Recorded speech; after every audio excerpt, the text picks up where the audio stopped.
medyo naasar ako pag sinasabing everyone has their own definition of tangina isa lang naman yung definition. Ba't tayo Dictionary. Nasa dictionary. Okay. Isa lang yung definition eh. Yeah. Kumbaga, yung iba kasi, iniiba yung definition to feel good about themselves. Mm-hmm. To justify To something. justify the failure. Oo. Di, totoo naman, di ba? Galing ah.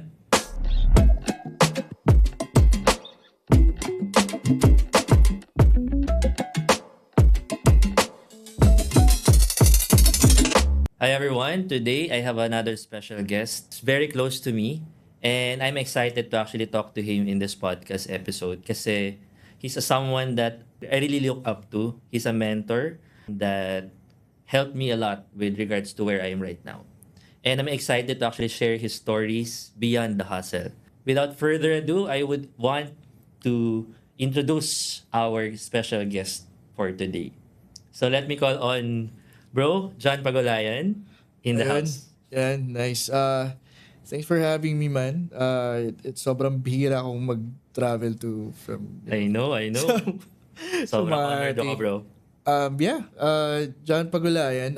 I write emails for a living. That's, for the longest time, that's how I wanna introduce myself kasi talaga yung gusto kong gawin. Mm-hmm. Accidentally became a community leader. Mm-hmm. Accidentally built a program. Accidentally became a speaker. Accidentally did all of these things. Yun, like it's not really much of a like a title and whatnot. It's more like just a series of accidents. Pero yun, I'm John. I'm a husband and a father and I write emails for a living. Nice. So, very unique the way you introduce yourself, bro. Kaya ako, I don't want to introduce my guest kasi I would allow them to uniquely introduce themselves the way they would want it to be. So, Tinatamad ka lang yata mag-intro, pare. kasama na rin yun. Pero, yeah, exactly. And I think the best way to introduce yourself is yung sarili nyo talaga. Kasi ayun yung, alam nyo yung gusto nyo makilala kayo. Kaya, yun, bro. Basically, our podcast session will be chill and more I hope like... so, man. I hope so. I hope. Wala namang iyakan dito. siya yun. Iiyak yung mga staff natin. Pero sabi ko nga kanina sa introduction, gusto ko talagang makilala si John Pagulayan behind those accidents na na-mention mo kanina. Which we're going to talk about din naman later on. Okay. Saan ba nanggaling si John Pagulayan? Ganon. So we're going to talk about that more kasi usually, the reason why I actually started this podcast is many people appreciate success, the wins. Right. Everyone congratulates pag nakuha mo na yung success ng sa buhay. Pag nag-post ka na may bago kang kotse, bagong house and lot, na i-win ka sa business mo, people love that. Pero when you actually shared, ito yung pinagdadaan ako ngayon towards that success. Hindi siya napapansin or people doesn't really care. Let's go back, bro. From the time na ginagawa ka pala ng parents mo. Joke lang. Hindi, pero let's go back dun sa saan ba nagsimula si John Pagulayan. So we're going to start from your family background. Can you share, bro, about your family muna? Okay. I think the perfect way to describe my family is we're pretty average. Kung ito yung average, parang mga nandito sila. Ganun. Ang average na income ng family before was like, yung naalala ko pa, parang 800 per week. 800 pesos per week. So, hindi siya well off. Hindi rin naman sobrang hirap ng buhay. Yeah. Tapos yung nanay-tatay ko, wala silang trabaho. Wala silang, like, lumaki ako never seeing them na pupasok sa trabaho. Ang nakita ko is yung nanay-tatay ko rumarakit. Yan. Si Airpods saka si Hermas, sila, susulat ng thesis. Tapos babayaran sila, taga-type. Technically, parang freelancer. Exactly. Parang freelancer na sila. So, I grew up not knowing like what work actually looks like. Oo. So, parang foreign concept siya sa akin. Non-conventional siya, bro. Sabi ng nanay ko sa tatay ko, dinala daw nila ako sa work nila before. Kasi yung nanay ko parang nasa agency. sa parang travel agency yata. And then yung tatay ko, nasa marketing agency. Before, Okay. dinadala daw nila ako sa pisya nila. Pero syempre sobrang bata pa ako, na ako matandaan. Oo. And then, nung mga grade 2 yata ako.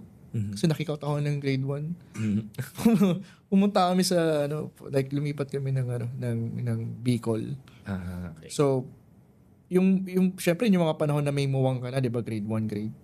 So ang naalala ko talaga, never ko silang nakitang nag-work. So parang para sa akin, ang work is may pupunta sa bahay, magpapagawa, bibigyan ng pera. Like parang ganun siya. Yun. Oh. Tapos 4 kami magkakapatid na lalaki. Ako yung panganay, so puro kami lalaki. So you can just imagine yung yung buhay, like yung buhay nun. Masaya siya. Wow. Oo. Life in Bicol, bro. Oo, kasi asawa ko nakapunta na rin doon. Meron din kaming, alam mo yun, meron kaming bahay na malapit sa Palayan. Nangingisda kami, may tilapia kami. Like, ano siya eh. Paano ba? Masarap yun. Hindi ko nga masabing naghihirap. Alam mo yun. Wait, eto na lang. Wala akong regalo pag Christmas. You know what I mean? Like, hindi yun yung tulad ng bata na, may regalo ka. Pag birthday mo, meron kang, walang ganun. Pero araw-araw kasi masaya, pre. Like, parang feeling ko, araw-araw naglalaro lang. Yung ganun yung, mula, yun yung elementary ko, parang ganun. Tapos, yung eskwelahan ko na elementary, malapit sa bukid. So, ang pinakagusto kong time doon yung kapag nag-umani na, tapos tatanggalin na yung lahat ng tapos yung iiwanan na yung lupa na nabasa. Kasi nagbabatuhan na kami ng putik. Ganun. Yun yung mga gusto kong, mga naalala kong time nung elementary. And then high school, a lot of people don't know na nung high school, napunta ako sa Catholic school. O kasi grade 5 or 4, na ako eh. Sa Kristan. Nung high school naman, tawag dito, ano kasi talaga ako, more on extracurricular na tao. Like, for example, during high school, sa Kristan, officer ako. Yung CAT. CAT. Tapos, tawag dito, president ako ng Legion of Mary. Wow. Oo nga, pre. Hindi ako nagbibiro. Tapos, part ako ng Eureka Club, Arts Club, pinapadala ako sa mga Crispy. Like, yung lahat, ito, in short, anything gagawin ko para lang wag akong pumasok ng classroom. Yun. So, pag nag-meeting yun sabay-sabay, may linggo na minsan wala, hindi ako papasok ng Dahil sa extracurricular. extracurricular. Ganun ako. I'd rather be out of the room. Pero star section ka, malamang. Oo. Like, hindi naman ako matalino, as in, sobrang talino. Hindi naman ako bobo. Like, usually, top 10, ganun. Minsan third, minsan 7th, ganun lang siya. Hindi, pero nandun ka sa sphere na yun. Like, hindi naman ako nawawala doon. Ayoko nga lang kasi mag-aral. Hindi mas ayoko mag-aral. Yung nanay ko, alam niya yun. Kapag nag-aral ako, bumabagsak ako. Mas for some reason, mas okay ako kapag hindi ako nag-aaral. Parang gano'n. Wow. Hindi ko alam kung gasang siya galing o ano. Tapos, essay writing, yun. Yung nanay ko, yun ang niya, na parang magaling daw ako magsulat ng essays. Mga gano'n. Okay. That explains a lot kung ano ginagawa mo ngayon. So may pinanggalingan. Pero, yun nga, like, it doesn't really explain what I'm doing now. Kasi nga, one of the things that I hate doing is writing. Ayokong, like, kahit tanungin mo yung asawa ko ngayon, ayokong nagsusulat. Nung high school ako, meron akong secretary. Yung mga, parang mga... Mga chicks mo lang din yun. Hindi, mga estudyanteng naawa sa akin. Dalawa lang laman yung notebook ko, gano'n. So, sila yung nagsusulat para sa akin. Even nung college. Natumungtong ng college. Ayun. Outsourcing ha? High school pa lang ha? Hindi naman. Pero hindi ba yan? Wala naman bayad eh. So ayun, ayoko talagang magsulat. Para sa akin, sobrang effort na magsulat. Kung magsusulat man ako, it has kailangan medyo worth it talaga siyang gawin. Kaya nga nung naging email copywriter ako, like halos lahat ng mga nakakilala sa akin, parang pinapasulat mo ko ng notebook mo dati, tapos biglang email copywriter ka, di ba? Parang ang weird ng puntahan na. Writing pa rin pala yung Oo. pupuntahan mo. And then, ayun, napunta ako college, dapat magsiseminaryo ako. Oo, dapat seminaryo ako. Pumunta na yung pare sa bahay. Oo. Papaalam ka, no? Pinaalam ako sa tatay ko, sabi, ito pong anak niyo, si John, meron po siyang calling. Ganun. May vocation. Oo, may vocation siya. Tapos sabi ko, nasa likod ako ng pare, sabi ko sa tatay ko.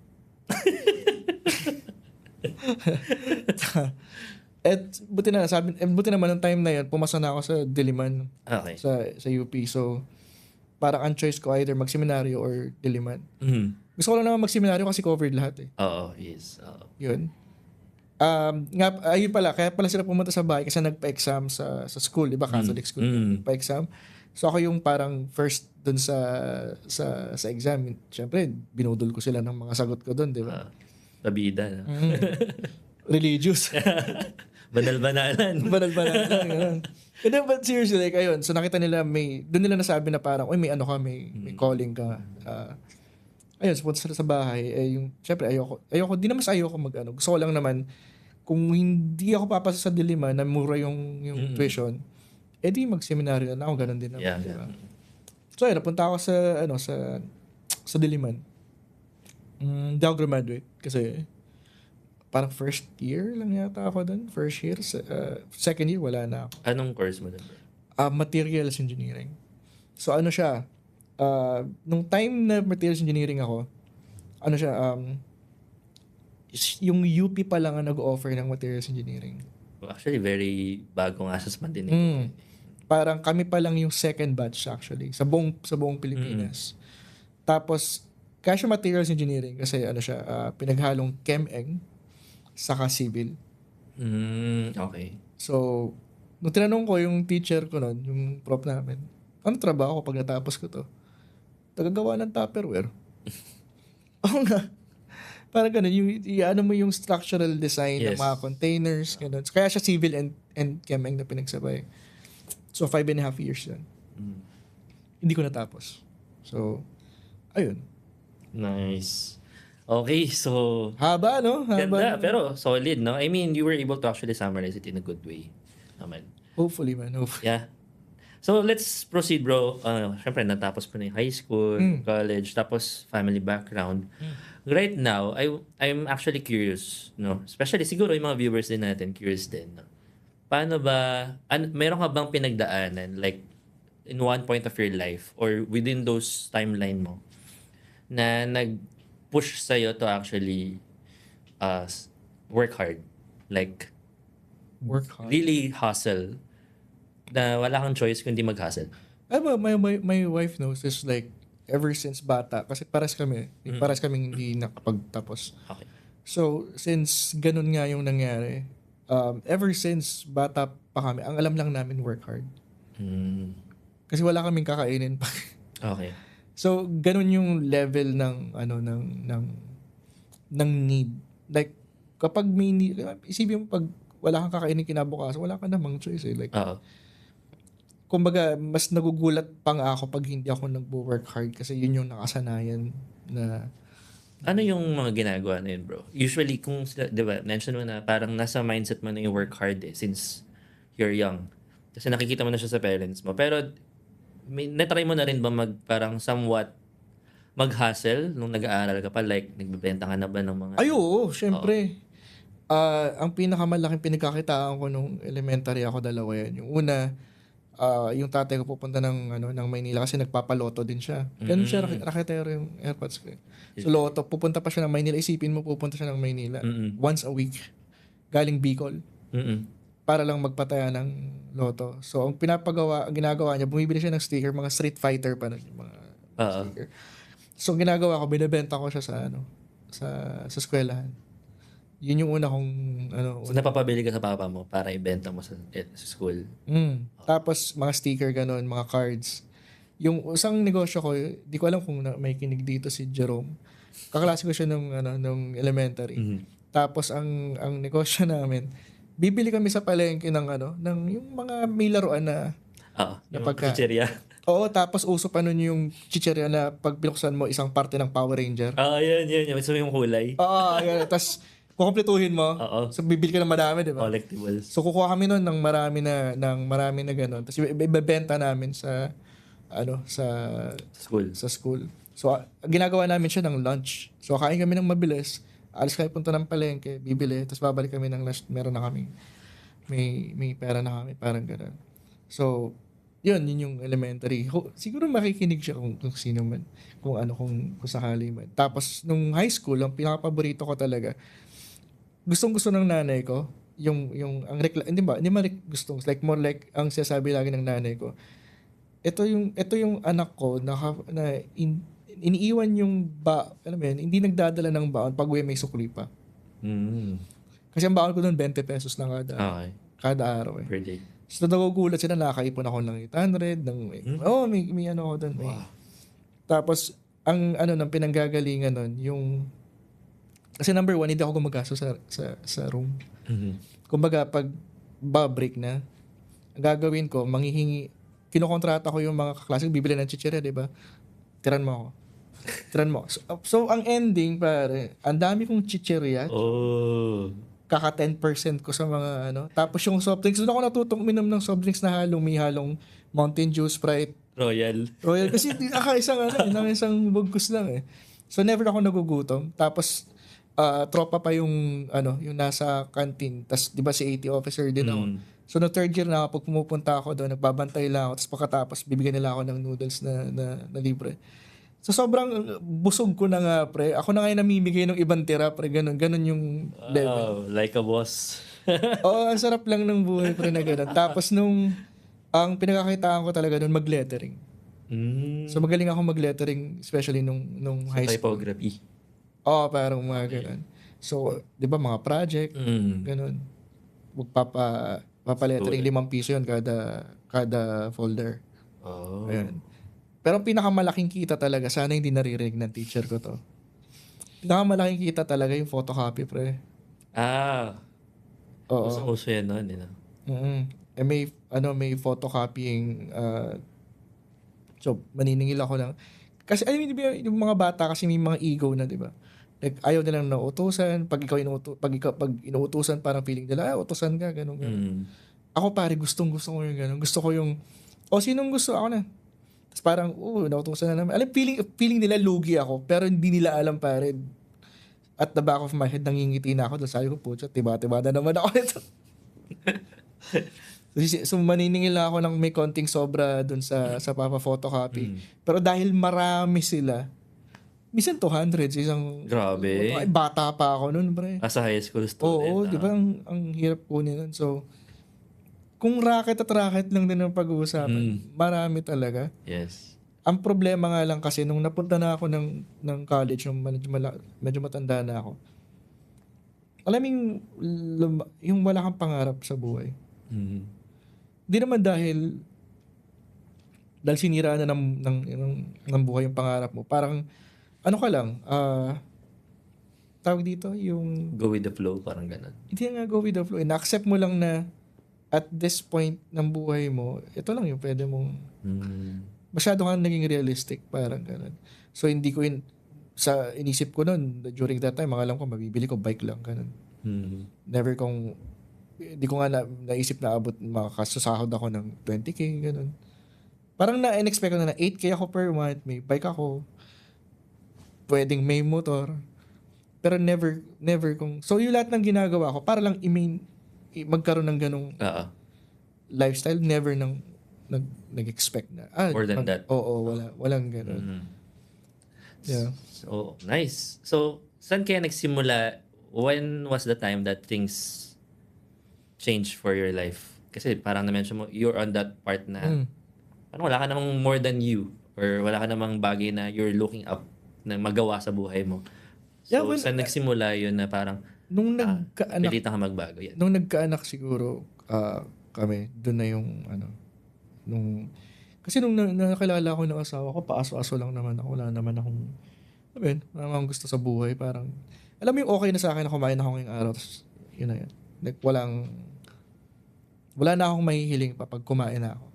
Parang ganun. Okay. Sa aming dalawa, yung asawa ko talagang may pangarap sa buhay. Gusto niya ng bahay, gusto niya may mga gusto siyang Ma-achieve. maabot. Kaya naman, nung nagkakilala kami, supervisor ko siya. So, kumbaga, meron talaga siyang pangarap. Gusto talaga siyang maabot.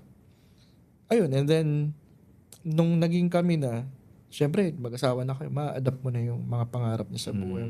Okay.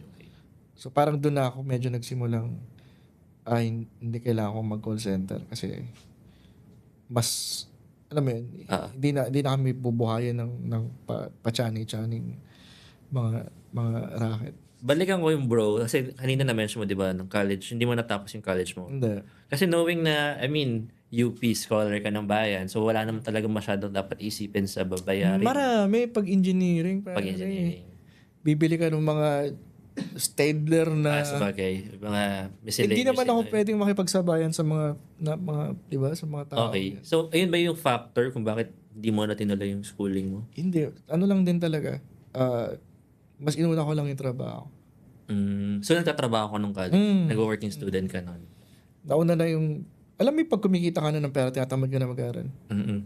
Kasi feeling mo kaya mo naman na siyang i-survive. Oo. Sabi ko kasi wala naman akong pangarap sa buhay. So, nung kumikita na ako kasi nung nag-crew chief na ako sa McDo, minsan pag nag-overtime ako, mabot akong 7K yung yung sahod ko eh. Like parang goods ako din. Okay. Parang ganun. So parang ba't pa ako mag-aaral? Oo. So parang hindi ko siya, tas naboboring pa, sobrang naboboring ako. Tas paano ba, nauurat ako kapag yung teacher di magaling magturo. Ay, no. Meron yung mga tumandaan na lang sa Tas like, parang papasok ka, babasahin mo yung libro. Sana sanayin mo lang basa ako, punyemas. Di ba parang pinagastos mo lang ako ng pamasahe. Ang siste kasi 7 a.m. to 3 p.m. ang pasok ko sa McDo. So papasok ako ng McDo, di ba? Tapos ang pasok ko sa school 3 to 7. So diretso. So lagi akong 30 minutes late sa first subject. Naasar sila sa akin pre kasi di ba hapon na alas 3 so may french fries ako.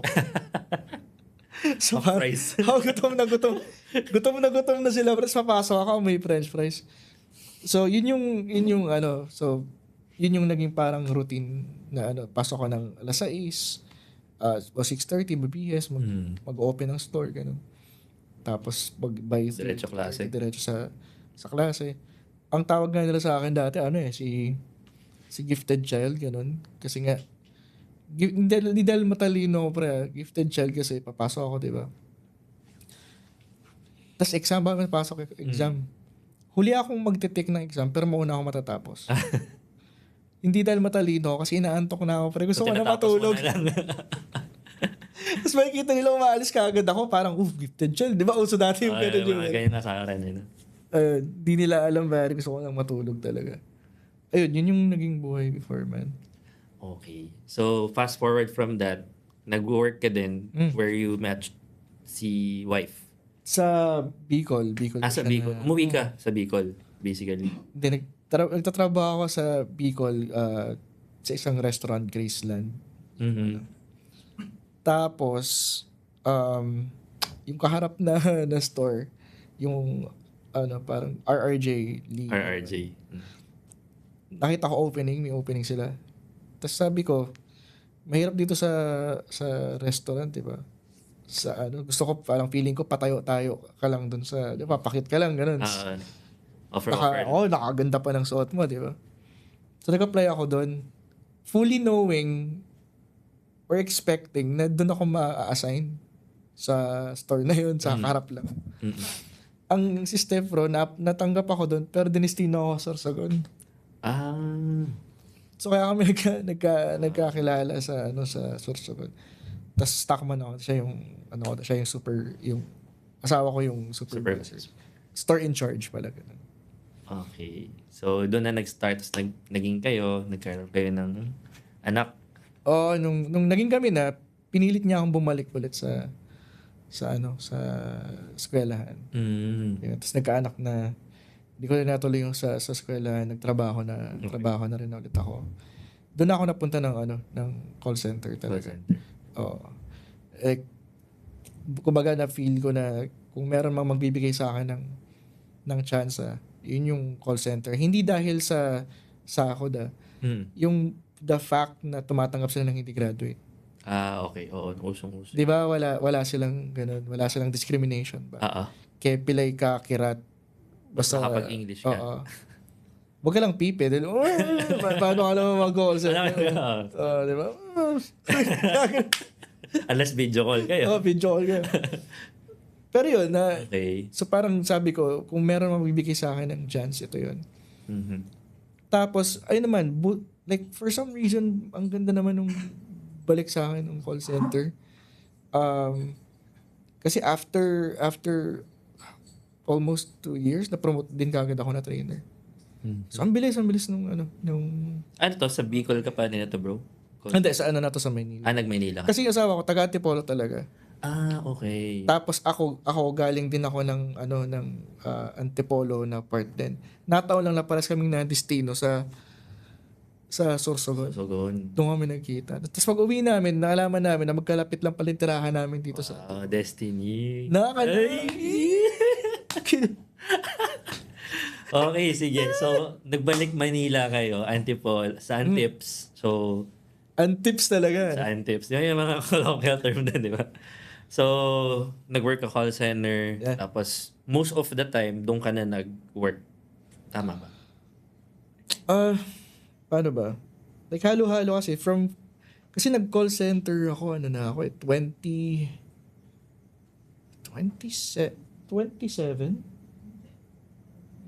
2007? 2007. So, 24? 24 na ako nag-call center. So, from 15 to 24, halo-halong mga trabaho yan. Like, hindi naman ako nabakante ng trabaho. Okay. So, talagang nag-work ka na nun? Oo, 15 to... 24. Kasi nag-college ako, 15 ako eh. Yeah. So, tama, 15. Pero pag titignan ko yung mga 15 years old yan, parang... Ang baby mo ba? Or ang lalaki? Parang mabubuhay pa ba ito?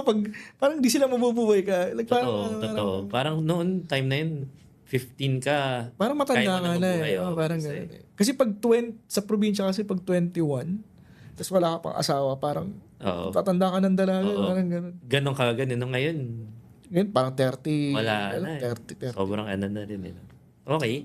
Alright, sige. So, gets na natin, nag-hustle hard ka na from the time na nag-15 ka up to 24, which is nag-call center ka na nun. Medyo air-conditioned ka na nun. Medyo.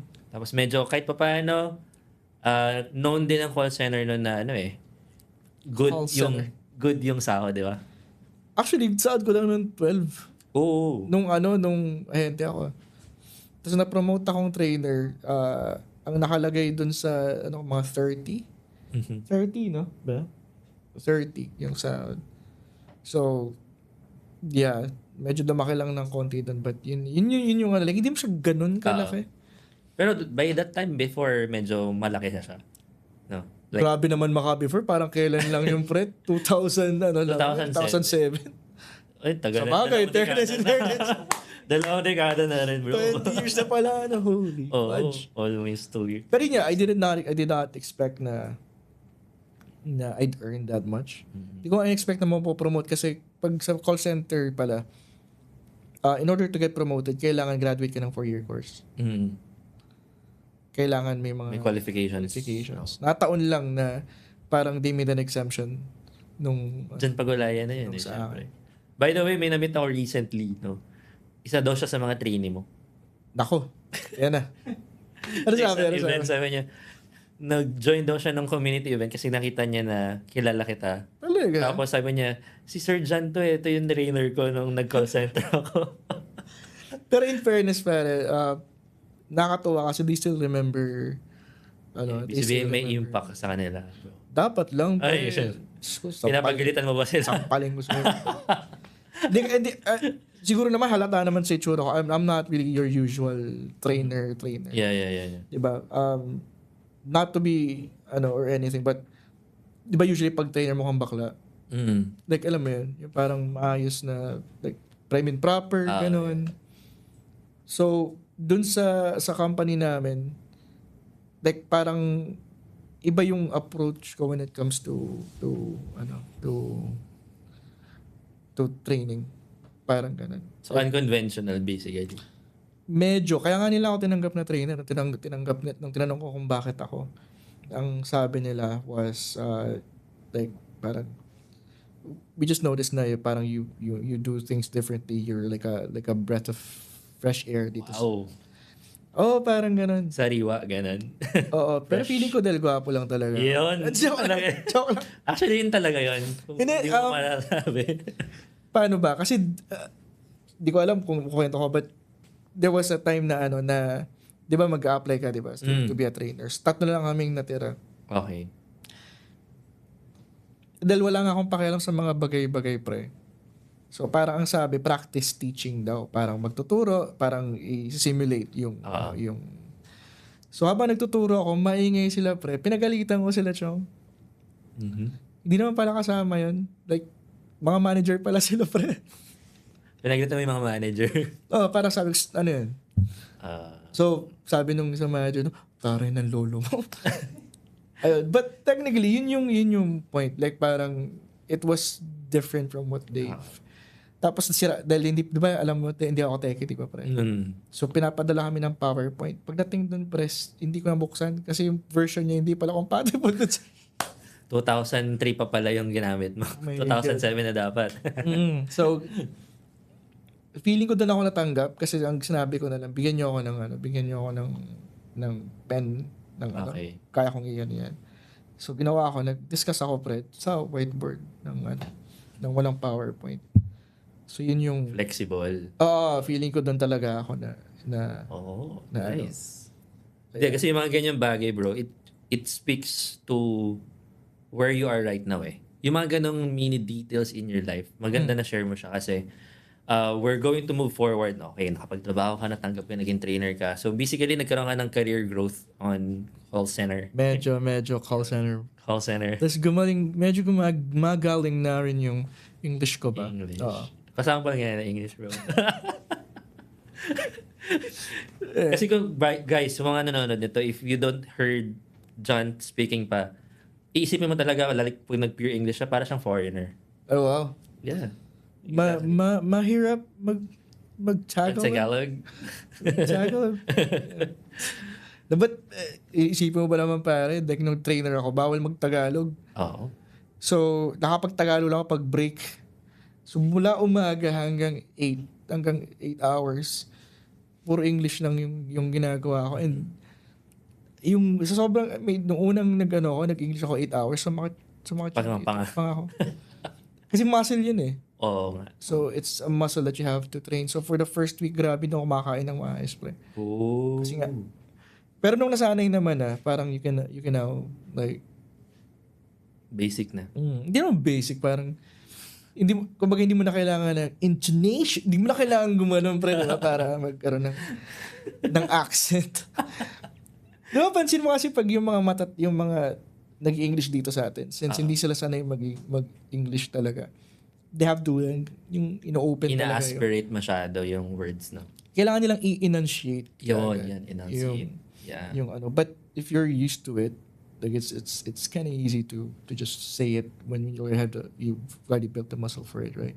So parang ganun. Oh, cool. Sige. Sige. From your call center journey, bro, ito na tayo, no? Sa exciting part. What pushes you to actually break in your career? Kasi kung maganda naman pala yung career growth mo doon, you're promoted, you have a good... Hindi naman maganda, sabi nga ng asawa ko, wala kang pera. Sorry pero sige, okay. Can you share, kung hindi, ano yung nagtulak sa'yo to actually go out of that situation? Nasira yung sapatos ko, pre. Ooh. Habang naglalakad ako, alam to ng asawa ko, para makatipid ako sa pamasahe, naglalakad ako from bahay. Di ba dapat bahay, tas papunta sa akin ng jeep. Usually, tina-tricycle yun. Naglalakad ako dun. Tapos pagdating ng Alabang, usually binavan yun. Nilalakad ko pa rin yun. Para lang mas makatipid ako sa sa pamasahe. Mm. So habang lalakad ako, pre, yung Chuck Taylor ko, pre, bumuka siyang yung Yung naging Air Max siya, pre. Naging Nike. It's kada ako dun, uy, Air. may pagitan na. So, habang nalalakad ako, malapit siya sa festival mall. So ginawa ko, pumunta ako ng festival, bibili dapat ako ng sapatos. Pagdating ko dun sa festival, dahil wala nga akong budget, nakakasya dun sa, alam mo yun, yung bigla mo lang na-realize na po siya mahirap ka pala ganun. Okay. Yun, so ginawa ko, humingi ako ng scotch tape dun sa front desk. Tinape ko muna yung sapatos ko. And then pagdating dun sa opisina, ginlo ko, saka in-stapler ko. Pero alam mo yun, nung time na yun, gusto ko lang naman, siguro ang pinaka-simpleng wish ko lang nung mga time na yun, sana meron akong 2,000 extra kada buwan pambili ng sapatos. Ngayon naman, addict naman ako sa sapatos. Galit na nga asawa ko, daming sapatos. Same. Hindi kasi parang parang alam mo yung na-deprive ka doon. Exactly. Tapos parang binabawi mo siya ngayon. So ayun, yun yung sa akin, nag-start na, okay, sana ako kukuha ng extrang 2,000 per month. Ganun. Oh. Wait lang, bago mo ituloy yun, bro. Kasi first episode ko si Alan. Oh. So, same kayo ng parang trigger. Sapatos din sa kanya, bro. Kung di mo alam, sapatos din sa kanya. Na hindi niya mabili. Kaya nag-push siya na, hindi pwede to. Ganun. Paras kami mahilig sa sapatos eh. Exactly. Nagmana nga ako ng mga sapatos niya, bro. Binili ko yung extra niya. So, common ground natin. Yeah. Sige, bro, let's go. Sinashare ko lang kasi ang cool lang na may mga ganong... Ang babaw lang eh, no? Wala namang change the world, walang na may kailangan ipaglaban, ipagigante. Yuyurakan ko rin kayo. Walang ganun siya. Naputol lang talaga yung sapatos siya. Naging Air Max yung Chuck Taylor. Okay. Ayun, asa na ba tayo? After... So, ano yung ginawa mo after that? Ayun na. So, sabi ko, saan ako makakuha ng 2,000 pesos? Yun lang talaga yung gusto ko actually. So, syempre, di ba, first time kong gumamit. 29 na ako nito, pre. First time kong gumamit ng Google ng maayos. Okay. Knowing na nasa call center ka, exposed kayo sa... Ang call center, pre, wala naman kaming Google na ginagamit. Bawal ang internet, di ba? Okay. So, data privacy. Oo, data privacy. Naka-LMS lang kami. So, nagtataka rin yung mga tao before. Di ka talaga nag-google. Paano mag-google? Naka-ban yun sa sa company namin. So, meron ako, inbox. Yun lang yun. Email lang. So, in my own spare time, nag-search ako sa Google. Type ko doon like how to make money online. Okay. Grabe, dun doon nabuksan yung horizon ba na ang dami pa lang pwedeng gawin. So ang unang nakaakit talaga sa akin is vlogging. Anong year yan, bro? Kaya parang at least may context tayo. Oh my God. 29 ako. 28 to 29. Forgot. Anong year na ba yan? 2012. 2011, 2012. Okay. Ganun. So, gusto ko yung vlogging, pre. Yung magsusulat ka lang ng vlog, tapos kikita ka na daw. Vlog writer. Usong-uso yan na mga vlogs eh. Hindi actually writer eh. Like, gagawa ka ng sarili mong vlog. Tapos, kikita ka na ng $10,000 per month, mga ganun. Dahil sa traffic, AdSense, ganun. Okay. So, pero for someone, hindi for you. Or para sa akin. Para sa'yo. No. Okay.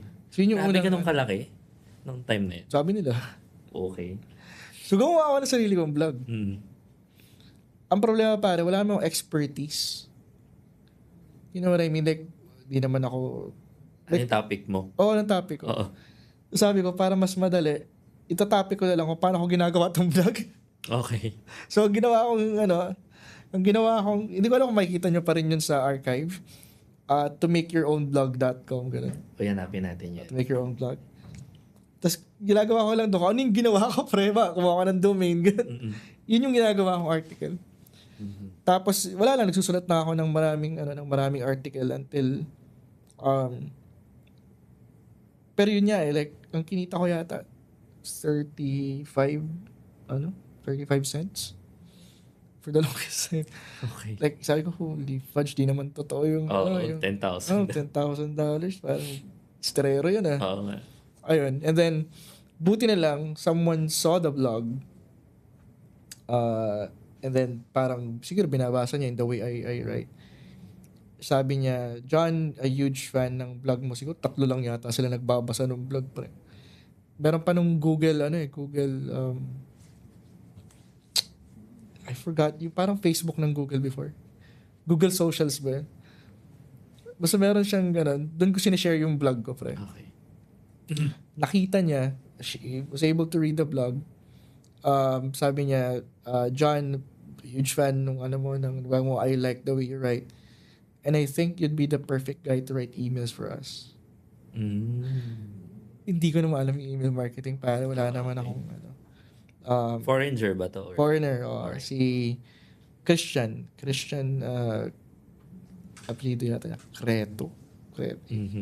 Basta ibang lahi, hindi siya Okay. American. Siya yung pinakaunang client ko. Oh, Si Christian. wow. Siya yung I think you'd be the perfect guy to write emails for us. Sabi niya, do you know email copywriting? Sabi ko naman, of course. Siyempre, kailangan ko ng pera. Pero di ko talaga alam yung email copywriting. Ang alam kong email yung Dear Sir, Madam, ganun. Hope this email finds you well. Ganun. Tapos ang alam kong copywriting yung TM trademark, ganun. Yung mga hindi, walang kwenta. Talaga legit. Oo. Tapos, ayun, he became my first client. Nagustuhan niya yung, binayaran niya ako ng $12 per email, 5 email yun. Oh. Tapos nagustuhan niya, actually. Kasi nagkaroon siya ng result dun sa campaign. So, ito, nagtuloy-tuloy na yung doon na ako parang goodbye blogging, hello email, copywriting, ganun na. Wow. Parang, so never talaga ako nag-platform. Kasi I never knew what a platform is. Like, pag sinasabi nga, si John nag-Upwork yan. Like, ano yung Upwork? Kung alam ko ano yung Upwork. Parang, OLJ, yung OLJ, hindi ko talaga siya alam. Yun nga, I wish I've known about it sooner, siguro. Mas nagkapera ako ng mas maaga. Pero wala, I didn't know it. Yan. Okay, nice. Ang ganda nun. Kasi ngayon, I think ngayon mo palang na-share yung part na yan. So, Na vlogging yung... Oo, yung paano ka nagsimula talaga exactly, no? Na gusto ko lang, ng how to make money online. How to make money online. So, from vlogging to attracting your first client, no? Oo, hindi ko nga pala siya hinahanap, no? Na-attract ko siya. So, basically, yung mga principles na meron tayo ngayon, dun pa rin pala nagmumula, no? Yung showing up. Okay, so, what made you actually, parang, na-trigger na, kumikita ka na ng pera. So, para mo siya tinuloy. Grabe, step by step, pala Hindi talaga naman, to, bro. no? Ano lang, ako kasi very curious talaga ako, di ba? Parang, syempre madali na magsabi na si John Pagulayan, sumikat na. So, paano nga ba? So, parang nag-unfold yung mga bagay-bagay for you to actually get you where you are right now. Sabihin natin kumikita ka na, bro. Nagkaroon ka na ng multiple clients out of that. Okay, ito. I think it's more of, like sabi ko nga, napakaswerte ko nga. Alam mo yung napakamalas ko at napakaswerte ko at the same time. Parang ganun. When I say napakamalas ko, malas ako dun sa mga raffle, ganun, sa mga... Okay. Like, never ako nanalo sa ganun. Kaya hindi ako maasa sa swerte. Mm-hmm. Swerte ako in a way na yung mga kamalasan ko nagiging swerte. Mm-hmm. Parang ganun siya. Nagalimbawa, hindi ako... Mga missed opportunities. Oo, nagiging swerte siya sa akin. Okay. Parang ganun. Nice Like, perspective. like, for example, yun nga, if nakakita ako kagad ng platform, hindi ko natutunan paano kumuha ng client direct. Mm-hmm. Kasi walang need. Oo. Kung gumana yung vlogging, hindi sana ako freelancer. Oo nga. Mm-hmm. Hindi na uso yung vlogging ngayon, pre, di ba? Oo. Buti na lang, di ba? Like, holy shit. Kung isipin mo, doon ako all-in vlogging, tapos di na siya uso. Wala na akong ginagawa ngayon, pre. Mm-hmm. So, swerte ako sa mga ganung bagay, yung dahil sa sobrang malas ko, sinaswerte. Ang weird, no? Ang weird nung ano eh. Hindi, ang kagandahan dyan bro kasi perspective mo eh. Like, you think of those na, hindi, may mga closed opportunities that actually opens new ones.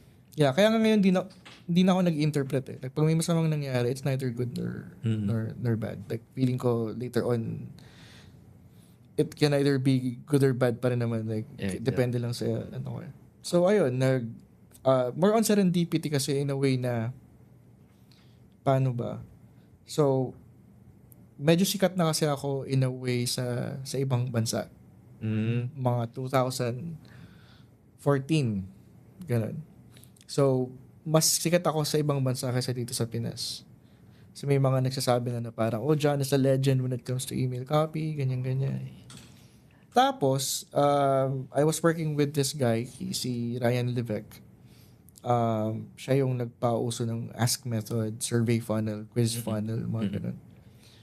I was working with this guy and meron siyang community. Ang pangalan ng community was Next Level Mastermind. Nung time na yon, which is actually tagal na rin, in order to join that mastermind, you have to pay $97 to $197 per month. So, hindi siya pipitsuging mahal yun. Di siya pipitsuging program or mastermind. So, di ba, nandun na nga. Dahil sikat si Ryan, and then ako yung isa sa mga coaches doon. Parang marketing coach ako doon. May mga napunta doon na Pinoy, like si Alan Ngo, doon ko nakilala. Sumali siya sa mastermind. Si John Orana. Okay. Ayun yung pinakauna ko nakilala. Sila John Orana. So, kumbaga, tapos nung, di ba, nalaman nila, yun nga, nalaman nilang Pinoy ako na meron palang Pinoy na coach. Na ito yung ginagawa. So, doon ko nakilala si John, si Alan, tapos, dahil nalaman nga ni John na ito yung ginagawa ko, marunong ako ng email copywriting, ng marketing, and all that. Niyaya niya ako sa event niya, to an event. Tapos, ang event was, magtuturo ako about email copywriting. Basta pumunta lang ako doon. Mag-speak ako. Like, it was my first time to actually speak. Ayun, so pumunta ako doon to speak. Doon ko naman nakilala si Shoden. Andun din si Alan. Andun din si Sha na sino. There was someone else pa doon eh. But yeah, so doon na kami unang nakita ni Alan. Nakita pa kami ni Alan sa CR pa. Alam mo yun, yung nagkakita kami, hindi namin ako magkakamay ba kami o yun dahil sumihi kayo. kakaihi lang. Ayun. So, doon na kami nagkakwentuhan ni Alan talaga. And then parang sabi niya, sabi ko, ano bang mga meron? Sabi niya si Marvin De Leon. Marvin De Leon is another pioneer ng freelancing sa Pinas. So, si Marvin De Leon meron siyang blogging workshop. Blogging BLO. As in yung blog. Blog. May blogging workshop si Marv De Leon. Isa siya sa mga invited na resource speaker. Tapos sabi ko, bro, pwede ba sama ako dyan? Magkano ba yung yung... So, pumunta ako dun, pre. Tapos kinuwento na pala ni Alan na pupunta ako dun sa event na yun. So, si Marvin, kinabahan na, kilala pala niya ako. Parang so, pumunta ako dun, tapos dun ko naman nakilala si Marvin De Leon. Siya naman yung mga nagpapa-event. For freelancers. Oo, for freelancers. Ganun. Tapos, meron siyang meet-up na ginagawa, like a monthly meet-up na ginagawa, kasama yung mga business owners and then freelancers. Blenders ang tawag niya. So, dahil naman kay Marvin, dahil nagpapa-event siya, ini-invite niya ako minsan as guest, as speaker. Doon ko naman nakilala sila Mamu, sila Carlo Mercado, like, yung mga... Oo, halo-halo na. Mga pioneers before. So, isipin mo na lang kung hindi... di ba parang ano siya eh? Connecting talaga. Siya, okay. Tapos ano ba? Ayun, nakilala ko si Mamu. Basta tinawag ako ni Marvin sa unahan kasi parang kailangan magpakilala ka. Tinawag niya ako kasi parang like kailangan ka makilala ng mga tao dito sa sabi ko okay. Tapos nung lang ako sa unahan, sabi ko hi, my name is Sean. Pag wala yun, I write emails for a living. Turns out ano pala yun, like parang foreign yung makarinig sila I write emails for a living. Parang lalos na pala lahat VA. Tinatanong nila. Upwork. Oo, so tinatanong nila ako. So biglang sabi ni Marvin, pre, sabihin mo sa kanila kung magkano kinikita mo. Sabi ko, kailangan ko ba talaga sabihin? Feeling ko pares lang naman kami nakita-kita para sa mga kami freelancer. Di ba? So sinabi ko yung kinikita ko, pre, parang lahat sila na napaganon. Tapos parang ako naman, pinagtitripan yata ako nitong mga to, parang gano'n. Tapos pagkatapos nun, kasi di lang ako kinakausap eh. Kasi naka-shorts ako, naka-white t-shirt, mukha akong addict. So parang alam mo yun, ba't mo paniniwalaan yan? Tapos nung natapos, nag-break na, doon na ako dinumog, pare. Paano ginagawa mo? Yun. So parang nag-promise ako na, sige, ganito na lang. Mag-set up ako ng event. Not really event, parang usap-usap tayo sa Starbucks, ganun. Magkape tayo, invite nyo kung sinong i-invite. Anong gagawin natin? Tuturo ko lang lahat ng alam. Ito ba yung sa Molito? Hindi, sa Mega Mall. Mega Mall. Sabi ko, turo ko lang lahat ng alam ko sa freelancing. Walang catch. Wala kang bebenta. So, tuturo mo lang? Yun lang. Share mo lang. Okay. Tapos, si Mamu, yung nag-organize. Parang hindi man nag-organize ko. Baka siya niya, sige, invite ko na lang sila. Yan, para di na ako mahirapan mag-invite isa-isa. So, we did the whole, andun na sila, di ba? So, bilang ko sila ng kape. Alam ko nun, magpapasko na, meron pa yung mga card. Yung, tawag dito, yung magko-collect ka na ng stickers. Tapos, ang ginawa nila, tawag dito, di ba, nandun na sila. So, sabi ko, para hindi ko na ulitin, i-record yung lahat ng sasabihin ko. So, i-record nila, 4 hours ako dun, habang may mga dumadaan na jeep. Sa Starbucks, sa Mega Mall. Tapos, nung tinanong nila, ano na afterwards? Like, parang, wala, may program ka ba? Wala akong, bahala kayo sa buhay nyo, record nyo na nga. Alam mo parang gano'n, parang, utang na loob po pa ba na magbenta ng course? Meron na nga kayong So, parang gano'n. Tapos sabi niya, parang syempre gulat na gulat sila, parang first time yata na may gumawa ng gano'n na, nilibre na nga sila ng kape, tinuruan na, tapos iniwanan sila ng walang... Grabe naman yung libre yung kape sa Starbucks pa. Tapos walang hinihingi. So parang, tapos na yan. Ito na, dito na nagsimula yung di ba binigay ko nga yung recording para, sabi ko, every time na magtatanong sa inyo about freelance, ibigay nyo lang yung recording. Nag-vlog si Mamu. Pinost niya yung recording. Ang ending, dahil may recording, dahil nag-share ako ng ganun, ang dami tuloy nagre-reach out sa akin, nagpapaturo. Sa isip-isip ko, binigay ko na nga, ando na nga eh. Ba't di nyo lang pakinggan yung recording? Oo. Wala, pero gusto talaga nila na. Exactly. So, parang doon na nagsimula yung parang nag-viral in a way na yun. Ang hirap i-explain, parang hindi siya sadya. Pero kumalat siya basically. Oo. Kumalat siya in a, like, deliberate din yung pagkalat in a way na gumawa pa ako ng Facebook page din. So, hindi naman siya like, bigla na lang kumalat. But more of strategic na, okay, now that I'm getting all this attention, ang gawa na lang ako ng Facebook page. Ganun. Para masagot ko yung mga tanong. Kasi ayoko nang kinukulit ako, pre. Para isahan na lang, balikan na. Oo, ayoko nang tatanong mo ako, tapos mamaya may tatanong ulit sa akin, paano po mag-freelancing? Sagutin ko na lang ito ng Tapos parang napuno ako, pre. Sabi ko, ganito na lang. Nag-hire na kasi ako ng VA, pre. Para sumagot lang ng tanong sa isang bagay na hindi ko naman pinagkakitaan, pre. So sabi ko, ganito na lang. Para matigil na lahat, mag-webinar na lang ako. Nag-webinar ako, pre. 500 yata yung registrants, pre. Grabe, dami. Oo. Sabi ko, once and for all, tapusin na natin to 7 phases of a 7-figure freelancing. Yun yung title.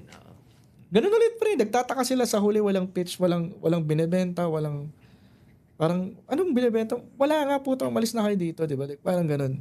Binigay ko na lahat eh. Ano pa ba? May 4 hours na kayong recording, meron na kayong 7 phases. Ano pa bang gusto niyo? Parang ganun. Tapos pagkatapos nun, nung nalaman ng mga taong gumawa ako ng ganung webinar, pare, lalong dumami. Doon ako nagsimulang, okay, sige, gagawa na lang ako ng email list para hindi ako paulit-ulit ng pag, di ba, pag pumasok ka doon, matututunan mo lesson 1, 2, 3, ganun. Ayun, tas dumami yung list, naging 800 na yung tao doon until dumating ako sa point na may event, di ba? O, do you have any questions to ask our speaker? Pare, ang tanong doon nakasasabi, John, kailan ka magbebenta? Ganun yung mga tanong, pre. Kasi 2 years, it took me 2 years to na para pumayag and sige na, benta na ako. Parang ganun. Kasi lagi lang akong nagbibigay ng walang Binibenta sa dulo. kasi ito naman, in all fairness naman sa akin, hassle kasi magbenta. Oh. Mas gugustuhin ko pa na mas marami pa akong pera na hindi ako nagbebenta. Oo. Versus paghihirap ako na bentahan kita, tapos barya-barya lang yung mga... Isipin mo pa yung problema. Isipin mo pa yung problema nila, di ba? So parang wala siyang amor sa akin ng mga time na yun. Kasi parang, syempre, hindi ko naman gustong problemahin yung problema ng mga freelancer, di ba? Like, sino naman ako para gawin yun. Ngayon na lang naman ako kumbaga, into it, pero dati talaga, wala akong pakialam. Like, parang, ito na, binigay ko na, tapos na. Okay. Parang gano'n. Alright. So, more likely, from there, doon nabuo si community natin. Like, Doon na nabuo yung tribe. Yung tribe, the freelance movement tribe. So, basically, guys, yun yung kwento. Ayun, yung origins or history ng the freelance movement tribe. So, John as the founder. And, yun nabuo yung community namin, which is I'm part of. By the way, yung tribe is one of the biggest freelancing community here in the Philippines as well. So, yeah. Pag sinabing freelancer sa Pilipinas, nangunguna yung pangalan ni John Pagulanan. No? Grabe. So, bro, eto naman. I mean, yes, you're probably creating a huge impact already with a lot of Filipino lives. Hopefully, man. Hopefully. Part ako nun. I'm one of those. Pero let's talk about, kasi hindi naman talaga siya sobrang business. That's already a part of, kumbaga, the significance you're trying to make already in your life. Pero with regards to your business ngayon, can we ask, ano ba yung main business mo right now as a business owner? It's the agency. Agency. So, email marketing agency. Okay. Like, well, we've done more than email naman na, but... okay. Pero yun pa rin naman. Agency. So, more like a marketing agency talaga siya. You're serving, hanggang ngayon, you're serving multiple international clients, right? Yung sa yung client ranges from may UAE, may Singapore, konti lang yun nasa US. Pero majority... Asian pa rin pala. Hindi kasi gusto ko paring yung time zone. Kasi same time zone. Totoo. So, Australia. Hassle yung pa mga ganun medyo hassle kasi yung... Kabaligtaran ng oras natin, Yeah. Actually, ako rin naman. Yeah. So, hindi naman sa ayaw ko sa but more like, so padaliin yung, di ba, yung buhay. Ayun. So, can you share, I mean, at least, lang, kasi comfortable ka naman. Kumbaga, dati na-share mo rin naman dati dun sa mga tao. Baka kasi may mga bagong makakapanood nito na hindi ka pa kilala. With your business right now, can you actually, on an estimate, i-share mo lang, ano ba yung usually... Malalagay na naman ako sa GMA niyan sa... Hindi naman, bro. Why not? Di ba? Susuportahan ka na, kasamahan pa kita sa GMA. Ito lang, like, let's say it's just enough to live your life comfortably. Like, dahil kung sinasabi, like, kung sa iba maliit ang 100K, pag dumating ka ng 300K, yung lifestyle mo hindi naman na nagbabago. Like 300, 400. Extra na lahat. Parang hindi mo na siya, like, hindi mo naman kailangan ng yate. Para iplon, no? Oo, like, yun nga, kahit may kakayahan ka ng bumili ng kotse every month. Actually, doon ako nadali nung sinabi kong kaya mo bumili ng kotse every month, di ba? Tapos BYD pa. Doon ako, kahit kaya mo nang bumili ng kotse every month, hindi mo naman nagugustuhin bumili ng kotse every month. Yeah, exactly. Parang na siya, parang, actually para sa akin, like, pag kumita ka na ng 400, 500K per month, na yun? Parang enough. Okay. Like, enough na siya. Yun yung threshold of being enough. Or level of satisfaction. Hindi naman sa level of satisfaction. It's just that marami ka nang kayang gawin at that Amount. Okay, so dahil na-share mo yan, so I'm always asking this din on this podcast kasi very subjective yung salitang success for everybody. Iba-iba tayo ng definition of success eh. So, for you bro, ano ba yung definition of success for you? Definition ng success sa akin yung galing sa dictionary, pre. Ano yun? Yung success is being able, yung being able to achieve what you set out to do, that's success. Yun naman talaga yung meaning sa dictionary. Like, ba't pa ako maghanap ng meaning ng success? Yun naman talaga yung meaning sa dictionary. Oo. So, if I set out to be a good father and I got it, successful ako as a father. If I set out na to do a good podcast today and I got it, then successful ako sa podcast na to. Nice. Yun. If I set out to do it, tapos nakuha ko, success yun. Ang problema lang kasi, like, halimbawa, mayaman ako, halimbawa lang, but I didn't set out to do it. Accident lang napunta Di pa rin ako. siya success. Hindi ako success. Mhm. Yun. Nice. So, medyo pragmatic yung definition Oo. ng success. Like, medyo naasar ako pag sinasabing everyone has their own definition of, tangina, isa lang naman yung definition. Ba't tayo Dictionary. Nasa dictionary, Okay. isa lang yung definition eh. Yeah. Kumbaga, yung iba kasi, iniiba yung definition to feel good about themselves. Mhm. To justify To something. justify the Oo. failure. Oo. Hindi, totoo naman, di ba? Galing ah. Kasi, I mean, right now, ayun, nauuso yung mga iba't ibang mga, alam mo yun, marami rin lumalabas dyan ng mga people na nagpo-flaunt ng success nila. Sino to? Biro lang. We don't mention names. Hindi, sige. Pero yun nga, ang ano kasi natin doon is maraming tao na nalilimitahan yung actions that they're taking because of the well-defined success na naset na ng mga other people. Like, ito yung success for them, dapat ganun din yung success nila. Kasi we use the word successful very, very loosely. Wala tayong, like, yun nga, like, dahil sinasabi natin na everyone has their own definition of success, hindi tuloy alam ng tao kung anong definition. Ano talaga yung success? Diba? Like, wala naman yan. Bawa, goal ko manalo sa Jolin ngayon. I set out to do that. Nanalo ako sa Jolin. Successful ako. Oo. So, it's only how small or large the target is. Diba? If you're able to meet it, like, successful yun. Like, natataon lang talaga na, yun nga eh, it's more of our defense mechanism na, like, halimbawa, someone set out to be like a good painter. Tapos sabihin, di ba, nakaano ka pa rin naman, successful pa rin naman yun. Like, hindi, no? Punyeta. Ayun mo yun, yung gusto mo lang, pinapalubag mo lang yung loob niya, pero wag mo tawaging success yun. Hindi success yun. Di ba? Like, halimbawa, he set out to be a world-class painter. Tapos ang ending, napunta ka lang sa New York exhibit. Halimbawa, yun lang yung ending na napuntahan mo. Ilang tao ba yun na nakakapunta sa exhibit sa New York? Successful pa rin naman yun. Yes, kung yun yung ginol niya. Mm-hmm. Di ba? Pero hindi eh. Hindi yun yung ginol. So, paano mo siya masabing success? Like, we kino-cover natin pre kasi yung yung tawag doon? Yeah. Gets ko yung point mo, bro. Kaya parang may mga doktor, for example, naging doktor na sila, pero they don't feel successful because they did not set out to do it. Yeah. Di ba? Gusto pala nilang maging author. Pero freelancer. pinilit ng parents mag-doctor. So they don't feel, yun kaya nga di ba maraming may pera, they don't feel successful because they did not set out to do exactly that. That wasn't Actually, parang feeling ko with this topic that we're talking about, doon pumapasok yung imposter syndrome. Bakit?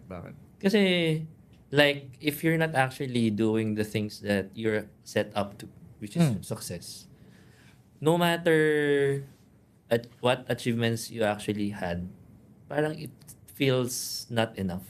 Or you don't feel good about it. Na nagka-create ng imposter syndrome. Pero feeling ko kasi like yung imposter syndrome is a required, parang ano siya eh. Part. Kasi isipin mo like ito tayo, like sabihin natin ito yung level mo as a person. In order to do something na anditong level, you have to grow, di ba? Oo. Ngayon, when you're trying to grow, you're taking in on a new role that you've never done before.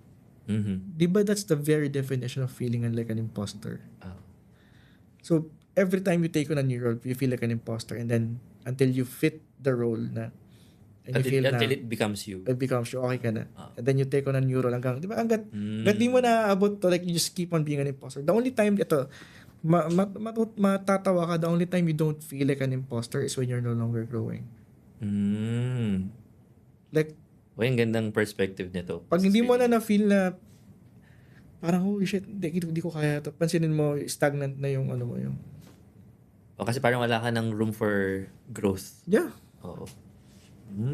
Okay. Cool. At least that's how I look at it. Pero ang ganda. Ganda siyang ano. Kasi, I mean, yun nga minsan pati yung pag imposter syndrome na misuse na rin yung term so much to the point na Yeah, people doesn't really know hindi, anymore. siguro the word imposter feels like it's a bad thing. Diba, imposter. Negative kasi kagad. Negative siya. Oo. Pero diba, pero technically, ano siya kung tutuusin technically, imposter syndrome is newbie syndrome. Diba? Like, if we're using a positive word, it's a newbie syndrome. You're new. That's why, ganyan ka, tatangat na ka kasi newbie. Oo. And you don't have to know everything or you don't have to actually, pretend that you know everything. Right. Kasi parang nangyari, imposter is pretension. Ganyan parang nagpe-pretend You have ka to na. pretend, yeah. O parang fake it till you make it na lang yung naging mindset. Yeah. Although fake it till you make it is not really a good thing, but yun a lot of people they survive using that, and They were able to make it work. Yeah, hindi naman siya ganun kasama. Like wala namang problema if that's your thing. Mahirap na lang kapag may yung inagrebyadong Naman. because of it.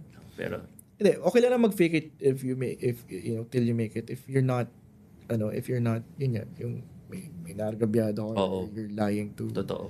to someone na pera na pala yung pinag-uusapan. Nice. Solid. We're coming into our magna-wrap up na tayo, bro. Na-mention mo naman na yung success. Hindi ko Talaga? Parang 2 oras na tayo nag-uusap dito. Sobrang ganda kasi ng conversation natin. Ang daming mga bagandang bagay. Pero siguro last thing, bro. Ano yung mas masasuggest mo for people who still doesn't know where to go in their life? You mean? Like, marami kasing tatanong din sa akin na ako or nakilala na they're doing something right now. For example, for freelancers na lang. Let's focus on freelancing. Like, I recently met someone na 25 years na siya sa business niya. Oh, wow. Negosyante siya. And right now, gusto niya, sa tribe to, no? Right now, gusto niyang mag-shift into freelancing. Na feel niya, wala nang way para makapag-start pa siya kasi parang she's already in 40s. Old. Tapos, wala na siya ibang ginawang alam kundi magnegosyo. So parang, paano kung papasok sa freelancing? Parang, ayun, let's be more specific sa ganong situation. Ano yung may advice mo sa ganun? So, walang wala, pre. Hindi naman sa wala talaga. Like, pag may mga taong lumalapit sa akin na ganun yung mga tanong, usually hindi ako nagbibigay ng hindi naman dahil wala akong mabibigay na advice, but more of hindi rin naman nila susundin, pre. Like, kasi yung tulad nun, it's not really a matter of like, alam naman nila yung susunod na gagawin nila. Ayaw lang nilang gawin. Ang tanong, bakit ayaw? Okay. So, it's not really a matter of knowledge kung it's more of the will na ang problema, pare, if the problem is will, ang hirap. Di ba, you're a coach. Alam mo to na kahit anong matalinghagang salita yung gawin mo, pre, pag talagang gumalaw. Exactly. Hindi talaga gagalaw. Yep. So, it's not, instead of advice, pag sa mga ganun tao, I'd rather surround them with people na within the same predicament pero may nagtitake action. May nangyayari. May galing sa ganung galing to sa ganung scenario na nakalampas na. If you surround them by people like that, ngayon wala na silang choice. Kasi nagkakaroon sila ng excuse kapag hindi mo sila pinalibutan ng taong gano'n. Oo. Kasi wala silang parang role model. Like parang siya nga hindi naman siya nga You know what I mean? Pero pag pinalibutan mo siya ng taong gano'n sa gawin niya, siya nga nagawa niya, so gagawin ko rin dapat. So, di ba? Like, ganun kasi tayo. Like, tayo yung tipong mga species na kapag sinabi natin na ang lagi nating sinasabi, siya nga. Di ba? I'm pretty sure dati hindi naman bawal ang drinking while driving. Pero dahil may tatanga-tanga na uminom tapos nakasagasa, ngayon, pinagbawal na. Bawal na sa ating lahat. Diba? Siya nga like, parang ganun yung kumbaga, we are only as strong as our weakest. So parang ganun siya. Like parang ang tayo as a species, parang tayo in lagi lang tayo, siya nga like parang ganun yung ugali natin na, siya nga, hindi siya nagaganito, so parang dapat ganito rin ako. Yun.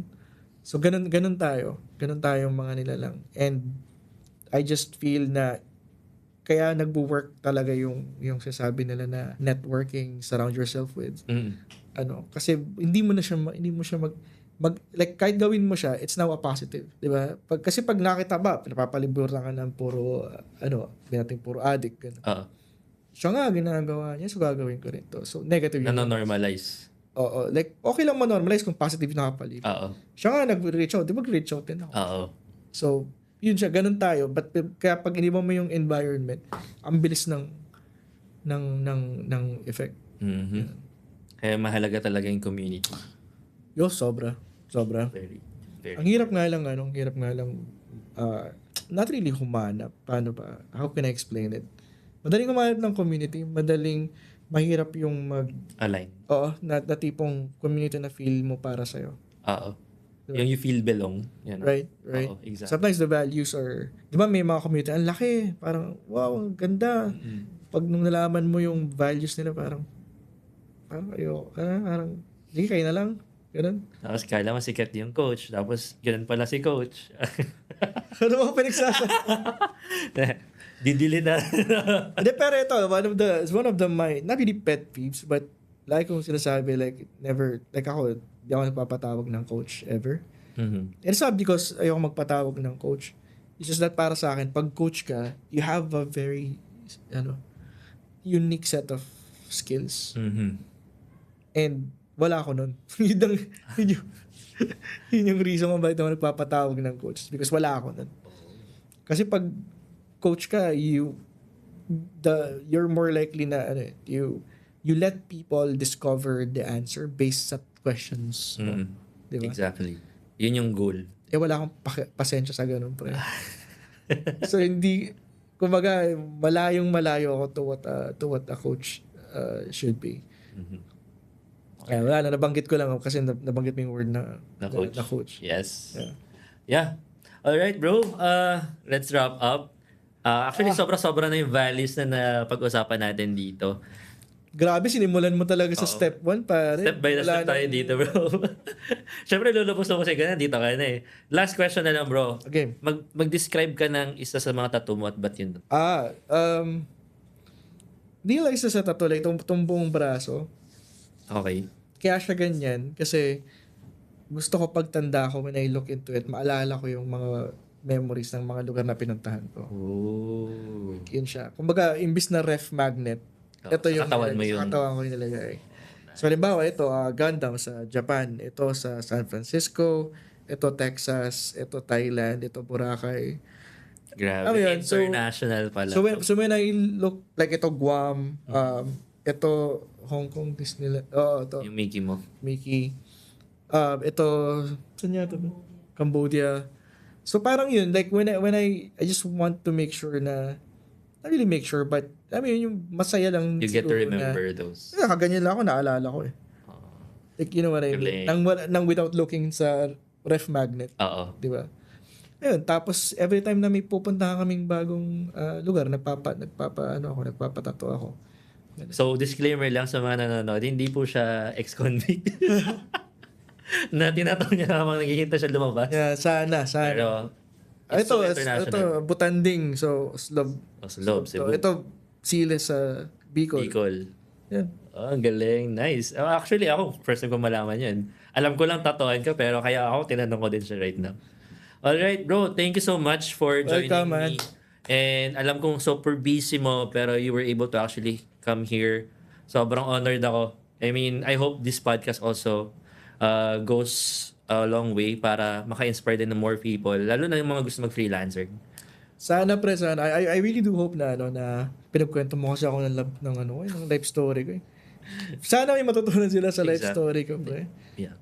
At the same time, gusto ko lang naman din na kaya ako nandito, like it's gonna be easy for me to say yes whenever ini-invite mo kami. Pero lang kapag may lakad kami. It's because ikaw rin mismo, bro, whenever, hindi naman when I need you, but more like whenever freelancers need you, you're there. So, parang bawian na lang tayo. Parang ganun, di ba? Like, Sa'yo ko nakuha yun, bro.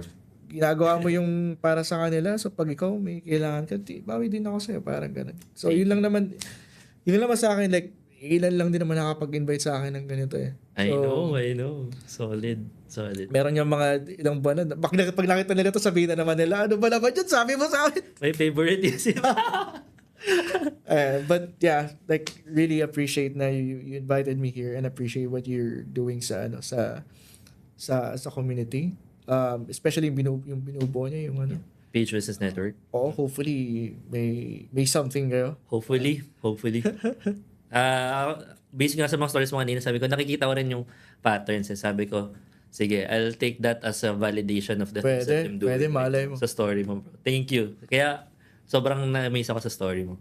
Okay, go. Bro, thank you so much. And guys, this is the very, very solid podcast episode. And I'm really looking forward na ma-inspire kayo. Kung di man ma-inspire, at least you get something, kahit one or two insights that, from the life of our guest right now, na makaka-relate kayo and eventually can help you out on whatever having or plans nyo sa buhay nyo this day. And this is, again, Beyond the Hustle, podcast by Sean Sebastian, available on Spotify, YouTube Music, and Apple Podcasts. See you on our next episode.